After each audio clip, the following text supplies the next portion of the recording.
My dad had various nicknames for me. He'd call me Fireball sometimes because I'd start little businesses. He didn't care about money at all. He believed very much in having an inner scorecard and to never worry about what other people are thinking about you. Just if you know why you're doing what you're doing, that's good enough.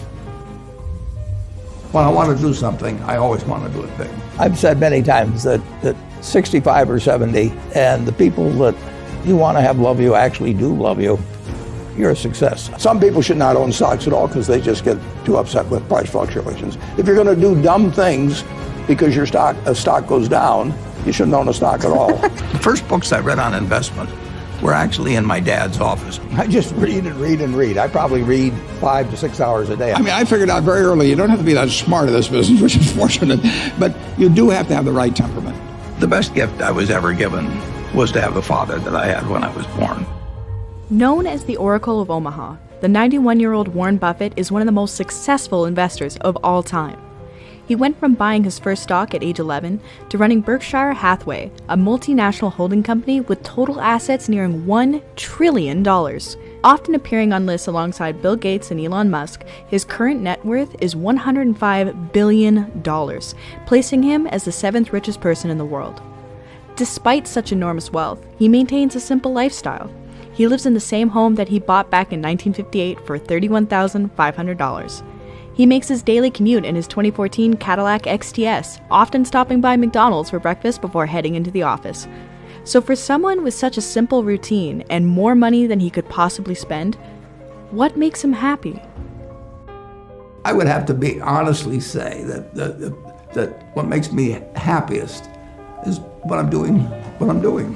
I know I'll win over time. That doesn't mean I'll beat everybody else or anything like that, but I'm in a game that's very, very, very easy if you have the right lessons in your mind about what you're buying. I'm not buying stocks. I'm buying pieces of overwhelmingly American business.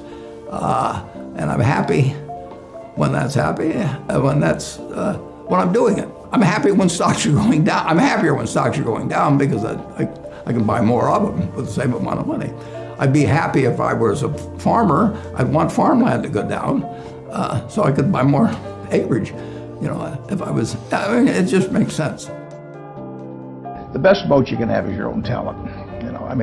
They can't take it away from you. Inflation can't take it from you. Taxes can't take it from you. So, when I talk to students, I see these students and I tell them, you're $1 million asset. I would pay you $100,000 to the MBAs for 10% of the earnings for the rest of your life. So that makes you $1 million asset. Now, if you can do something to increase that value 50%, if you can learn to communicate better verbally or in written form, and you become 50% more, that's $500,000 just by improving yourself.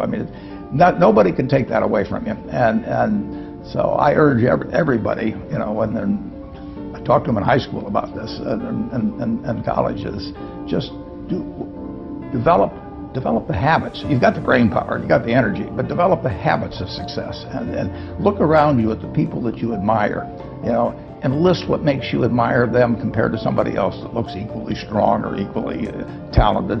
And those are things that you can do. Just write them down. And people like people that they like them if they're humorous, if they're friendly, if they give credit to the other fellow.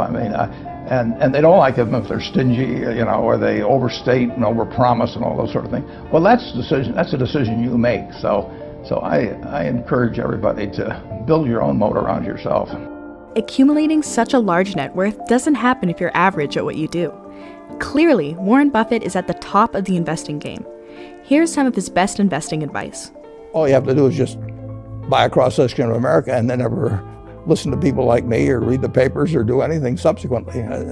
They think that because you can trade, you should trade. You buy a farm, you buy an apartment house, you can't resell it tomorrow. And the cost of moving around. Now you get something handed to you, liquidity, which is instant. You can sell, and the cost of doing it are pennies, compared to other kinds of investment activity.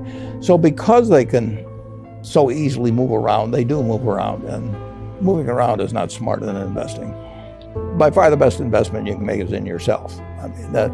For example, communication skills. I tell the students that come that they're going to graduate schools and business and they're learning all these complicated formulas and all that. If they just learn to communicate better, both in writing and in person, they increase their value at least 50%. I mean,